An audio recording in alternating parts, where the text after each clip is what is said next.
Namaskar, I'm Professor Devdi Purkayastha from IIT Bombay, and I welcome you to my course, Business Fundamental for Entrepreneurs.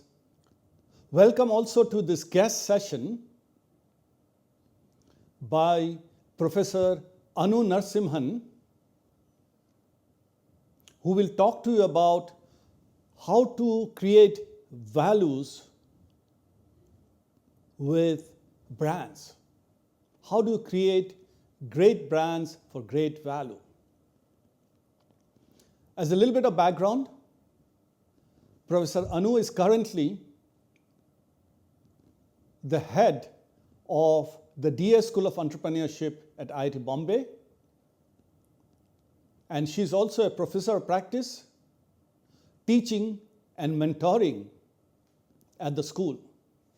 Prior to joining IIT Bombay, she had a distinguished 25-year career in marketing with leading companies such as Tata, Unilever, Britannia, etc.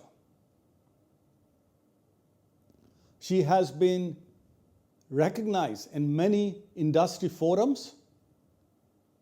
She has also been recognized by IIT Bombay as a distinguished alumnus and also Gen Zero woman. She did an undergrad at IIT Bombay, an MBA at IIM Bangalore, and a PhD with Singapore Management University in Singapore. So over to Professor Anu. Hi, we are so glad that you all are doing Business Fundamentals for Entrepreneurs. This is offered by IIT Bombay, and all of you need no introduction to IIT Bombay. Specifically within IIT Bombay, we represent the Desai Sethi School of Entrepreneurship.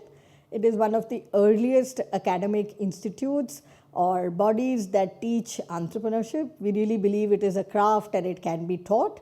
There's a lot of experiential learning. Specifically about me, my name is Professor Anuradha Narasimhan. I'm a professor of practice and head the Desai Sethi School of Entrepreneurship. Academics is my second career. I started my career in the corporate world, worked for about almost 25 years there. And my claim to fame, or the little that I have done, has been in marketing and in strategy. I have been in large consumer companies like Titan, like Unilever, and in Britannia. What I fundamentally believe in are brands and how to build brands. I somehow believe that when you have built a brand, it's like having a money-making machine or a goose that lays the golden eggs. We create value by building brands, and that's what this lecture is really about, which is about building brands and creating value. The one thing I want to say right at the start is it's not that you have a golden goose and you have to do nothing with it. You have to keep building the brand. You have to keep building the brand. It's a never-ending journey, but it pays back more than many times of what you have put in. So it's one of the best output-input ratios that I have ever seen. To start this lecture, I want to talk to you about the role of marketing. Marketing is a front-facing, a customer-facing discipline within an organization. Many of you might be aspiring entrepreneurs. Many of you will be looking for jobs in the business world. Many of you might just be wanting to learn what businesses look like and what are the functions and disciplines within business. Marketing has this role to play, which is defined here in the short term as demand generation. What we mean by the short term is the immediate term, the tomorrow, the next week, the next month. And by demand generation, we mean sales, plain and simple sales. So marketing's job is to deliver demand in the immediate term. That's the primary role that marketing plays. In the middle term, in the medium term, marketing delivers customer satisfaction and brand equity. And I'll walk you through how it does that in just a bit. And so while we demand generate as marketers, We also create satisfaction. Customers get satisfied with the products or services or the brands that we offer, and the brand's equity gets built over time. In the long term, marketing is responsible for profits, and therefore it's the money-making machine that I called it. When brands are built well, they can command a price premium, they have differentiation, and so they always bring in profits. So I have learned at some of the companies that I have worked in that the marketing function needs to be customer engaged, needs to be living with customers all the time. But equally important for marketing people is to understand a little bit of finance, a little bit of sales, a little bit of supply chain, R&D, and every other function so that they can play a kind of sutradhar role, because brands and products are very central to every organization. So what does marketing deliver, or what are the questions that marketing actually finds answers to? And the first of them I'm going to call Who Am I?, which is another way of saying branding. Some of the logos that you see on the screen are the most valuable, most iconic, most differentiated brands. Just in case there's somebody who doesn't know some of them, I'm going to go and tell you who they are. So that's Apple on the top left, that's Coca-Cola on the top right, that's State Bank of India in the middle, Google at the bottom left, and Tata at the bottom right. I have taken a combination of the world's most valuable brands and India's most trusted and valuable brands. When you look at them, you know what they stand for. You don't have to read a document or try and understand what is it that Apple provides. Apple provides status to every customer of its. Coca-Cola provides refreshment. Coca-Cola provides happiness to every one of its consumers. Google is synonymous with search. Tata is synonymous with trust. So this is what brands built for themselves. So if you think of it, it's like having a name. So I have a name, you have a name, all of us have names. Our names were given to us at birth, but we form identities, we form personalities for ourselves, and think of it as the name embodying all the personality, all the values, all the intrinsic dimensions that you have, and that's what branding is really about. So people ask me, how are brands built? And there is this popular misconception that brands are built with advertising. And let me tell you that advertising is a very small element of what builds brands. What brands are built on are experiences. So when consumers eat Good Day, Britannia Good Day, I used to work at Britannia. When consumers eat Good Day every day, maybe twice a day actually, they are forming a relationship with Good Day, which has nothing to do with the advertising. Advertising, like I said, is a small part of what experiences are about. They remember the good times they've had with their family. They remember the khatirdari they have done. Women describe to us that when guests come home, they bring Good Day out in a thali, and the biscuits are laid out in these nice flower petal kind of circles. So the brand has many more roles to play than really what advertising tells you about. Another key factor for branding is the feel-good factor. And feel-good does not always mean that you have done some social good. Feel-good is about everyday happinesses, like in the case of Good Day I spoke of, when I wear my Apple Watch or when I carry my iPhone. I know that I am carrying something which is a technology advancement and which will always serve me well. It will respect my privacy. And so those are the experiences that brands are really built on. They make you feel good. They all do storytelling well. And all of us as Indians definitely know the stories that our grandparents used to tell us, or our parents have been telling us, the good over evil stories, the stories of passion, the stories of strife and overcoming strife. Brand stories are exactly like that. A brand called Nike, which I'm very fond of, believes that every human being is an athlete.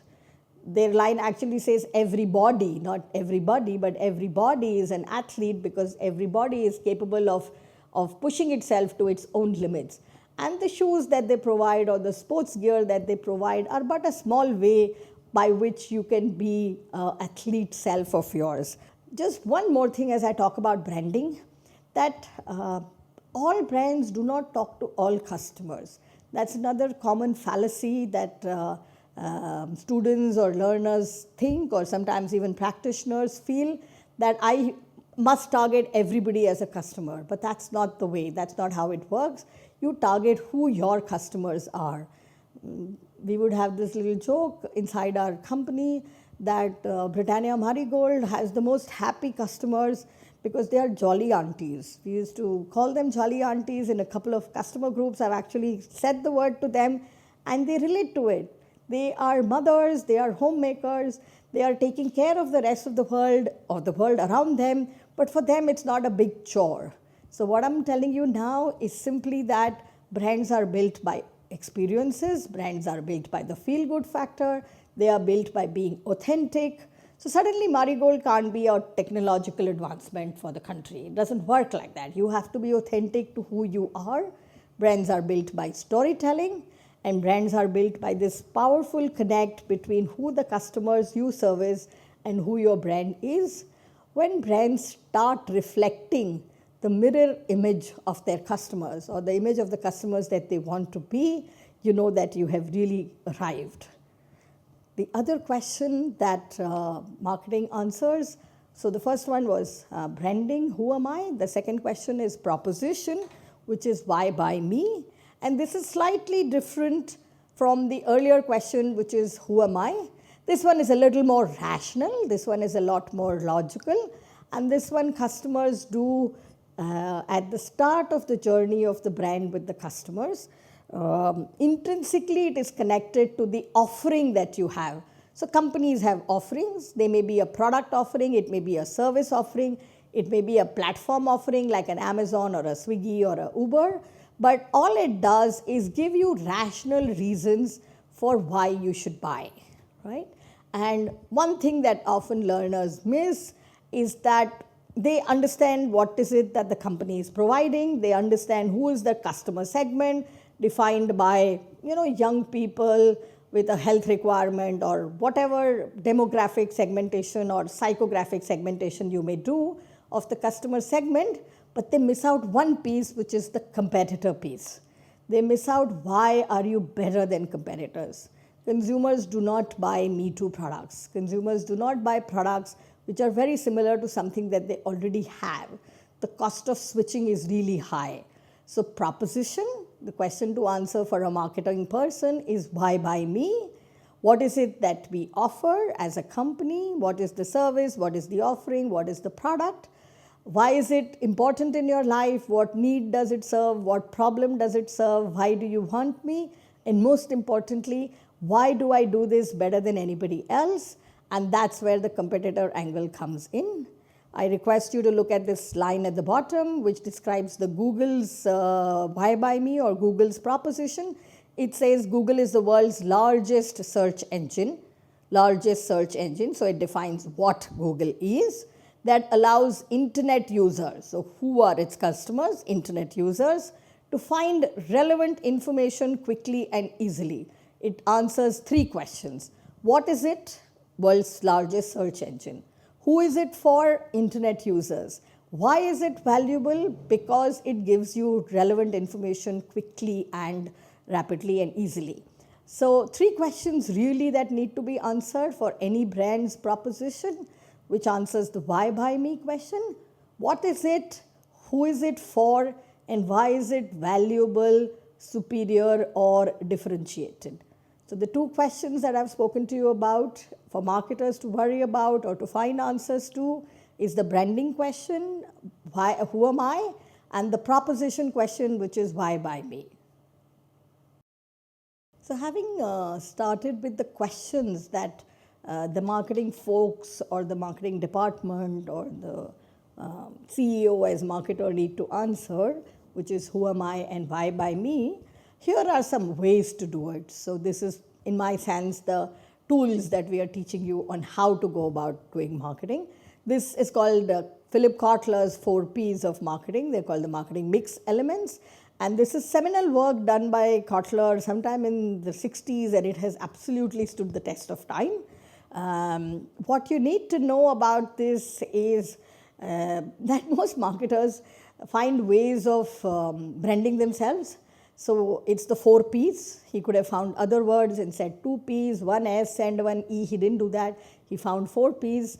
The first one is the product. The second is the price. The third is promotion or communication. And the fourth is place, which is sales and distribution. I'll explain each and every one of them in detail to you. You should think of these as the ingredients in a recipe. Some of you must be loving cooking, the rest, everybody loves food. So these are the elements that go into making a dish, and the marketing person is actually the chef who's putting this together in the right method, in the right contribution to create the brand. Brands are built on the back of these mixes, and what you need to learn in this course and for application in real life is that each of these get designed. They are not serendipitous, they don't happen to a brand. Each one of these has been designed exactly like in a recipe. You're putting things together. You put things together to make the elements of a marketing mix. The first element of the marketing mix is product. It always starts with an idea. It's in thought, and then it gets to paper, and then it gets to a lab, and then it gets to a test market, and then it gets to a market. So I'm going to repeat this, which is you create the product first in your mind, and then on a piece of paper as an idea, and then you take it to your R&D folks, or you go to whoever is creating it in the lab. From the lab, it hits a test market, because we never want to go and spend money unless it's been validated in a test market, and finally reaches the end state, which is the markets that it gets launched in. So what you need to do as a marketing person is to understand consumer behavior. I think that's the biggest pleasure of the job that I have had. So every Friday and Saturday in my working career as a marketer, I would be in consumer groups, talking to young people, talking to jolly aunties like I told you, or I did telecom for a while, so I was talking to business people and corporate professionals, whoever it might be, and trying to understand their needs, their wants, and their problems. And typically they will not tell you this unless you have a conversation with them. So what you really need to do is to learn the art of conversation, the art of asking questions, and when you ask questions, trust me, you will find the right answers. What we do with this consumer research is we decode insights. We learn insights, and insights are very important. For example, there are insights around the beauty category. So I'll tell you a brand I worked on, which is Lakme, and the insight there was beautiful women stand in shorter queues. That beautiful women are confident, they get ahead in life. There is this brand called Dove, which is an extremely powerful, iconic brand the world over. And it says, no, beauty is about how you relate to yourself. It's about inner beauty. It's about real beauty. In fact, at one point of time, its brand thought was beauty without artifice. Like I told you about Nike, everybody is an athlete and everybody can go run as long as you have the mind and we give you the right kit for it, which is what Nike stands for. I love this one piece of work that Procter & Gamble was doing around the Olympics. There were many brands that were talking about Olympians. They were talking about how they do the things that make the Olympians faster, sprinting well, running longer distance, stamina, strength, agility. And P&G did this little campaign, or not a little campaign, but a large campaign around P&G moms. It spoke about how none of these Olympians would have made it to where they were without their mothers. If they were going for swimming at 5:30 in the morning, their mothers were waking up at 4:30 and putting the snack and the lunch and the bag and the kit and everything together. And not just that, mothers would take these Olympians or future Olympians to the swimming pool, sit with them, cajole them, enthuse them, inspire them, and comfort them when they actually got the silver or the bronze or didn't get a medal. And so P&G celebrated moms. So here I am trying to tell you that there are products which have features, which are the hard things in life, which you can say runs faster than, or a 12 megapixel camera versus a 6 megapixel camera. Those are called features. Benefits are where they start touching our heart and touching our emotion.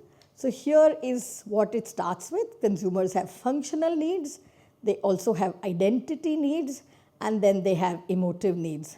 So I'll tell you about the food category. Functional needs in food are to do with only two things, which is taste and which is health. Does it do good for me? Does it taste good, right?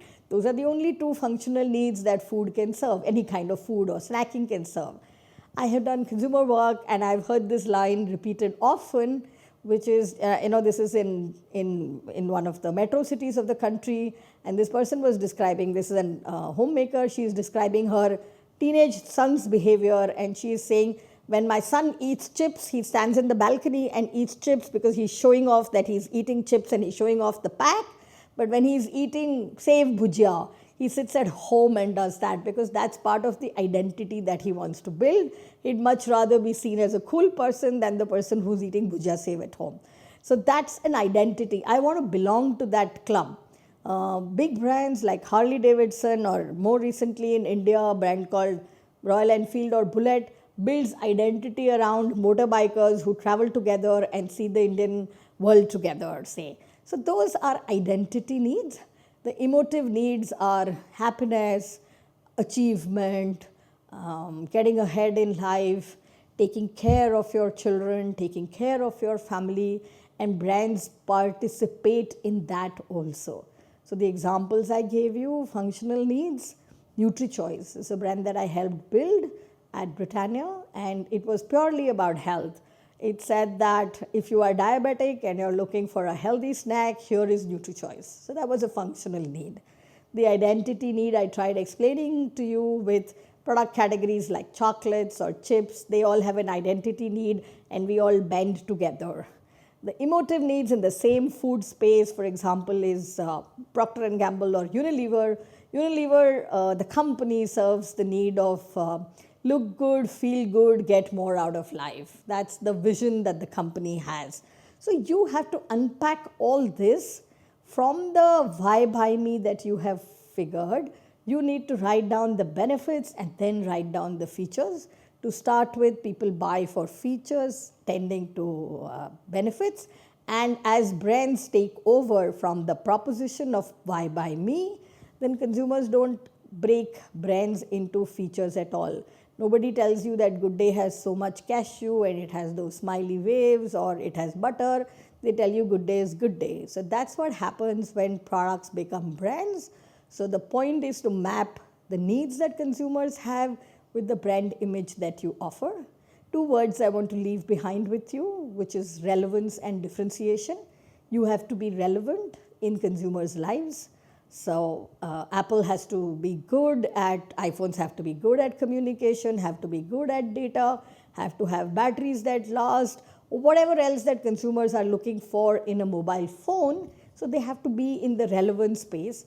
They also have to be in the differentiation space and find the one thing that they are differentiated on. So Apple, for example, the iPhone's differentiated on privacy or on security. We make sure that your data is not available to other people. That's what their differentiation is today. So relevance, you have to play in the market that you are, and differentiation, which is you have to stand out in the market that you are in. So those are the two things that you need to look for when you design your product.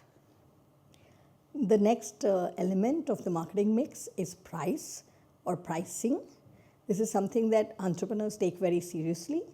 And I feel that perhaps large companies and some marketers in large companies tend to do it more by what happened in the past. Let me talk to you about the two dimensions of pricing. One is cost plus and the other is value pricing. Cost plus simply means that I make chai at 5 rupees a glass, so I can sell it at anything more than 5. It can be 6, it can be 8, it can be 10, whatever it might be. That's called cost plus.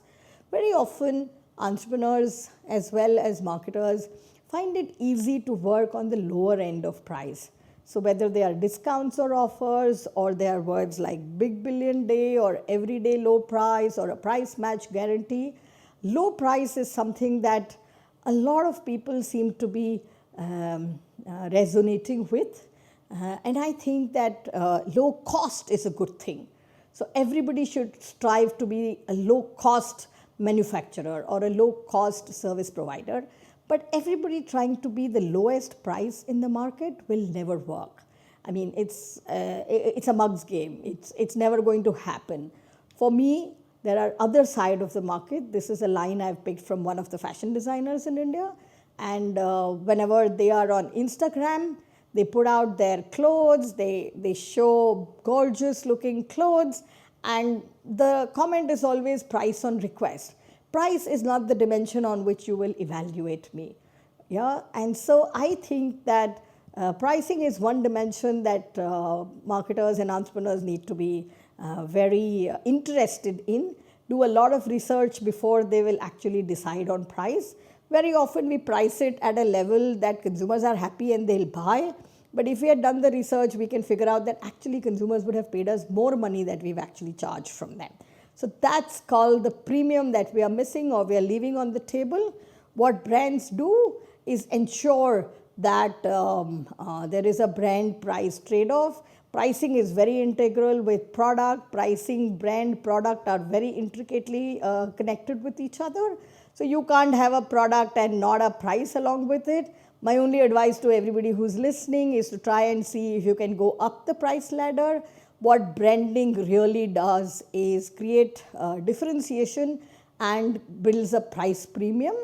Again, going back to the iPhone, probably they sell 30% or 35% by volume, or even less actually, of the volume of mobile phones in the world, but they make about 80% of the profits of the mobile phone industry, which is built on pricing, which is built on brand iPhone, brand Apple. So you build a brand, you build a price premium, and therefore you rake in the profits. We've covered product and we have covered pricing. I'm now coming to promotion, which is advertising, which is communication, which is messaging. All these are just alternate words for it. As you can see at the bottom of the slide, I have already said messaging equal to storytelling, which is like, you know, the Ramayana and the Mahabharata and how our stories are told. Similarly, you can tell stories. I can tell you stories of brands. I could go on and on about a brand called Cadbury. And I'm going to use one of their recent pieces of communication to tell this story. So when I was, I don't remember, I must have been in my teenage or almost 20, and they had this wonderful cricket ad. They had this ad where men wearing white clothes were playing cricket, and there was this really enthusiastic girl sitting in the stadium, and you could see her getting disappointed or excited, as the case may be. This guy hits what looks like is going to be a catch or a six, and so you can see her face, and she's eating a Cadbury chocolate, and her face collapses for a minute, and then when it's a six, she just gets so excited, she runs into the stadium and hugs her boyfriend, and they share a happy moment with a Cadbury. So Cadbury was about a happy moment, brought alive by this piece of communication. 30 years later, or thereabouts of 30 years later, they remade the same ad. What was the difference? The girls were playing cricket and the boy was sitting in the audience. So this was the time that the Indian cricket team, the Indian girls cricket team was doing well. I really follow them as much, if not more, than the men's cricket team. And there were Shefali Verma and Harmanpreet Kaur and Mithali Raj and all of them playing. And I mean, not in this ad. In this ad, there was a girl who was on the crease, and she hits a six, and the boy runs on the field. He has this Cadbury chocolate in his hand, and they have a happy moment on the field. If I showed you the two ads right next to each other, you wouldn't know there was 30 years between them. I'm telling you this story so you know there were 30 years between them. What both of them do is tell a story wonderfully, powerfully, which is happy moments are Cadbury's moments. So there are three parts to getting a piece of communication right. The first thing you need to get right is attention. Does the ad grab your attention? Okay, and every ad can have different ways. And an ad does not mean a television commercial. An ad can also be an email. Any piece of communication needs to catch your attention first. So the header line in your email, how your advertising grabs attention, whatever. So the ABC is attention, branding, and communication. In the Cadbury ads that I described, the attention was grabbed because all of us were sitting tense whether it's going to be a 6 or is it going to be caught out. Okay, that's how they grabbed our attention. The branding was, this girl or this guy, depending on which of the ads I'm talking about, was eating up the Cadbury throughout the ad. So that purple pack, and believe me, 30 years ago it was the same color of purple. This purple pack, they were eating and it was always in their hand. So you knew it was an ad for a Cadbury chocolate. Yeah? And the communication, all they wanted to say was happy moments equal to Cadbury's moments. And a consumer will play it back to you, may not say the same line that I have said, will say it in their own words, but they all play back kuch meetha ho jaye, or they play back happy moments, Cadbury moments. If you want to make someone happy, give them a Cadbury in whatever words of their own. So what I want you to think about from a advertising or promotion point of view, promotion being communication, not promotion like discounts, promotion like communication or messaging. All three words are important. You have to grab their attention. You have to make sure that your piece of communication, whether it is an email, whether it's a social media ad or a YouTube 5-seconder or whatever, is well branded so that people know what the brand was for. Many mobile phones suffer from not branding well. And so you will know it's a mobile phone ad, but you don't know which ad it was for, and you don't remember it. Even if you know it at the time you see it, you may not remember it. So you need cues, which are often called subliminal cues, for people to know what the ad was really about. The one leave behind message that I have for you on communication is about storytelling. And in today's world of ChatGPT, you can try various options of how to tell the same story. I'm sure there are courses available which tell you prompt engineering and so on, but you will learn how to say the story to be able to get the best result. And actually all of us know how to do it. When we want something from our parents, we really know whether to ask our father or to ask our mother, which is the right person to ask. Should I ask by crying and demanding, or should I ask by smiling and cajoling? Shall I ask 8 times or shall I ask it once? We know how to get what we want from our parents. That is exactly what advertising does, which is changes behavior. You have to understand what is the insight, what is the behavior you want to change, and what form of storytelling will change that behavior. That to me is the attention, branding, communication of promotion or advertising, which is the third P of the 4 Ps of the marketing mix. Promotion also has one more dimension other than the messaging or communication. It has a dimension of media, which is who are you beaming this advertising towards. So you create an ad. There are various ways in which you can show the ad. I can show it in a bus shelter, I can show it on a gas bill, I can show it on an electricity bill, I can show it behind, I can show it by writing it in the air, I can show it on television, on YouTube, on Facebook, on Google. There are so many ways of showing your ads to consumers. Today's world, you have to evaluate everything as if it will be seen on a small mobile phone in your hand. So that is the most important thing, which is to imagine the story or the creative you are showcasing as it would show on a phone. The media dimension says, who are you targeting? Who will you not target? So it's equally important. Every brand thinks that they should be on cricket advertising when India is playing cricket. But every cricket ad gets you mother, father, grandfather, grandmother, teenage girl, teenage boy, young girl. So you have to make your choices on who you want to speak to and who you don't want to speak to. So cricket advertising is not for every brand because there is a lot of wastage. So you have to be clear about who is the focus target segment, how will you reach them at the lowest cost, how will you reach them at the best effectiveness. And the word effectiveness has many dimensions. I'll stay with one for the moment, which is sometimes you place your ads in the context in which you want to be seen. So for example, if there are brands that want to sell to students like you, young students like you who are in the 15 to 23 kind of age group. I'd show you ads when you were on a edtech platform studying. There are two ways of looking at it. You might see this as, okay, they're targeting me and I'm on a edtech platform. Maybe what I'm doing is not enough. I need to do something more, and therefore that ad is relevant for me.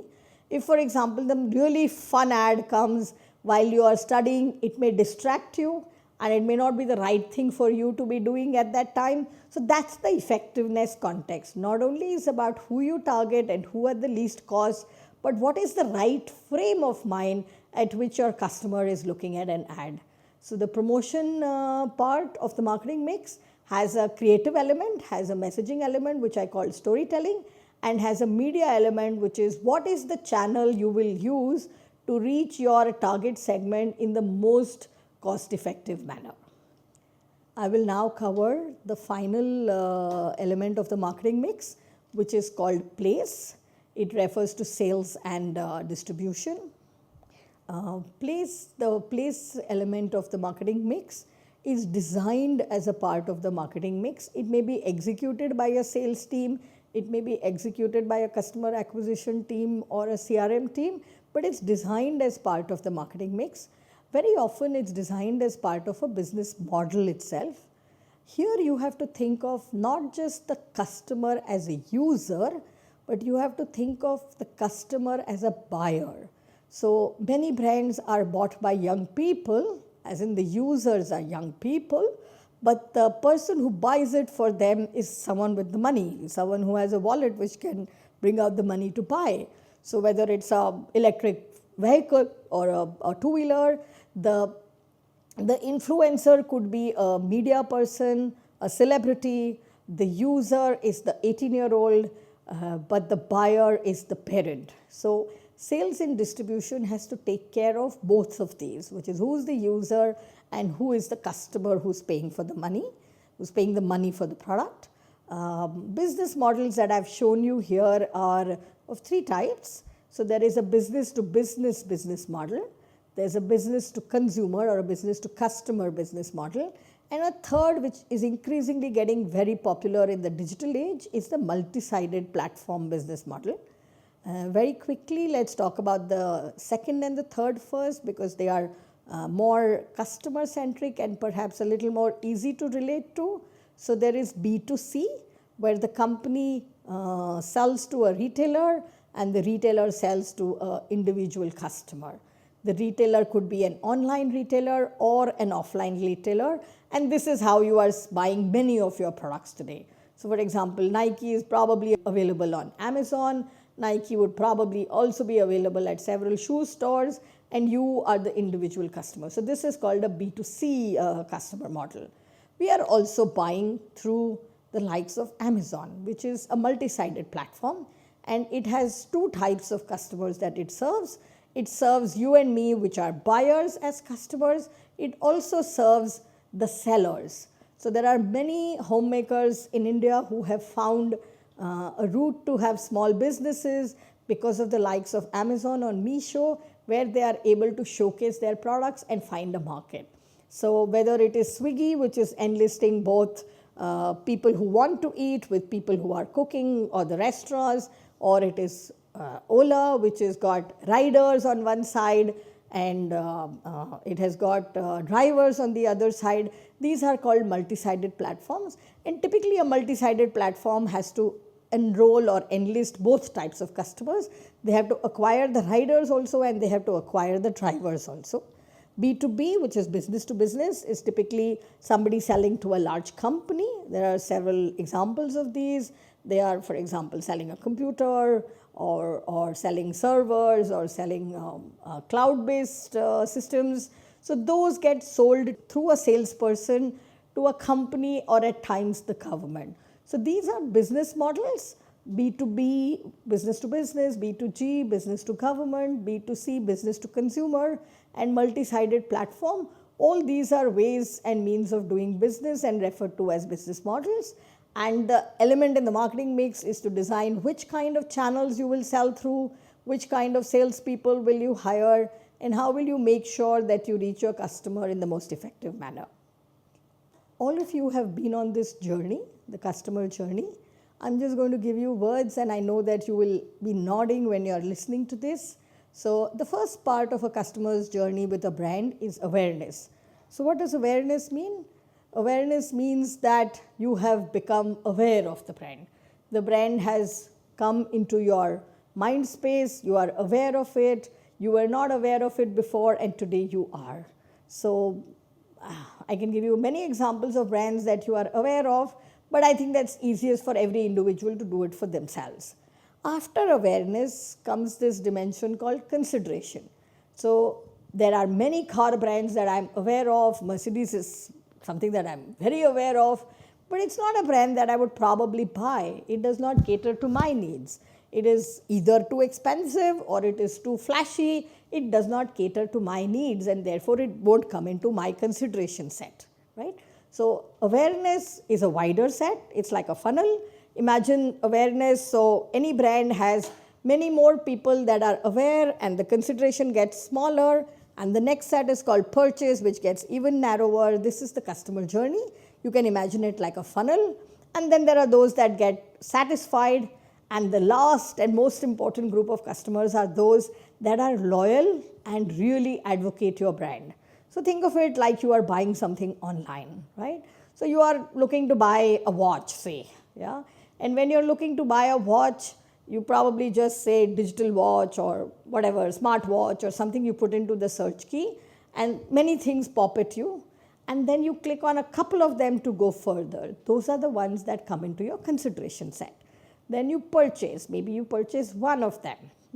And then you wear it for a while and you are satisfied with it, and people who are your friends look at it and say, hey, that's a cool watch, that looks good, and it's doing all the needs that you want it to do. And then you go back to that online site and you write a review for the product. That is advocacy. It means that you like it enough to tell another person to actually consider buying it. Okay? So the journey of a customer with a brand or a product starts at awareness and then goes to consideration, then purchase, satisfaction, and then loyalty or advocacy. This is how you build brands, and marketers at each step in the funnel will serve you different types of communication. For awareness, we call them thematic advertising. So typically a long format, a 30-second, a 60-second television commercial is for awareness. Once you have been bitten by the awareness bug, for consideration, I will show you a testimonial ad. I will show you an ad where I know that you have already come here. I show you an ad that says, Mr. So-and-so also bought this product and was happy with it. And a testimonial or a 2-line from that person which says how they were happy with this product. That's for building consideration, and that's how testimonials work. Purchase is when the transaction happens, and then satisfaction is in usage, and advocacy or loyalty in today's world is seen as reviews and ratings, which all of us do, whether it is for a restaurant or it is for a product. Sometimes Google is asking you to put in reviews and ratings all the time, right? So this is how brands get actioned. And literally one of my final slides is about everything that gets actioned needs to get measured. And there is this common view that brands are airy-fairy, brands are soft. What they do, we don't always know how to measure, and that's not true. Marketing and branding is a science, and everything can be measured for. So we start at the bottom, which is the start of the journey. I explained to you awareness, or brand measures for presence or awareness. How many people know about my brand? Yeah? So this looks like a 80% awareness kind of box, let's say. Relevance. Relevance is important. Relevance is about whether the brand appeals to its customers or not. So if 80% are aware of you, what percentage of those does it cater to? What percentage of those does the brand appeal to? And like I said earlier, it is about two things. One is about price. One could be very low price, so it doesn't cater. One could be very high price, so it doesn't cater. Or it is something just I am not interested in. So that's what relevance is about. Then brands measure for acceptable performance. Within the brands which are relevant, is my brand acceptable? Is it acceptable? Does it meet the need? Is it functionally delivering or not? Then it has to be of advantage, which means that it is delivering the need to the customer better than other brands. That is the most important thing at an advantage stage. Is it better? And the ultimate brands are those which customers are convinced about, which customers have a relationship with, which customers are bonded to, which customers are loyal to. So this is a very commonly used brand track and have written the source, which is Millward Brown, which is it measures for what percentage of your audiences are aware of you, how many of them do you cater to, how many of them their needs you meet well, and how do you meet better than other brands, and how many customers are bonded to your product. This is what branding is all about, and what it results in is this, which is brands of such value and valuation. Please read the top line, it is very important. Brands first create value. They create value in customers' lives, and therefore they create valuation for themselves. This $300 billion is not the company Apple's valuation. This is the brand Apple's valuation. The company Apple is close to $1 trillion, which is 1,000 billion. But the brands also get measured. Imagine if they were to sell the company, if they were to sell only the brand, they would get this much money for it. Coca-Cola is worth about 90 billion. The company is worth more than this. Tata, the company is worth much more than this. And because it's not such a global operation, it's valued, the brand is valued at about 25 billion. So what I have tried to teach you in this class is that the role that you can play as a marketer, or the role that business people need to look at, is how do they build brands? How do they create differentiated brands that satisfy their customers and build loyalty, and thereby build sustained profitable growth? The money-making machine that I started with. So iconic brands, differentiated brands are money-making machines which we need to add to by experiences. And when those experiences satisfy customers, they result in these kind of numbers that you see up here on the screen. Just to recap, these were the things that I tried to talk about in my session today. The session was called Building Brands and Creating Value. The first two questions that I tried, that I told you that marketers need to answer are: who am I? Why buy me? The first one is branding, and the second one is proposition. Then I taught you the 4 P's of marketing, or the 4 P's of the marketing mix, which are product, price, promotion, and place. And I want to leave behind the thought that what brands do is create value for their customers, and thereby they create valuation for the companies that they are a part of. Hope you had a good time. I'm happy to take questions from you on a chat or in whatever form. Thank you.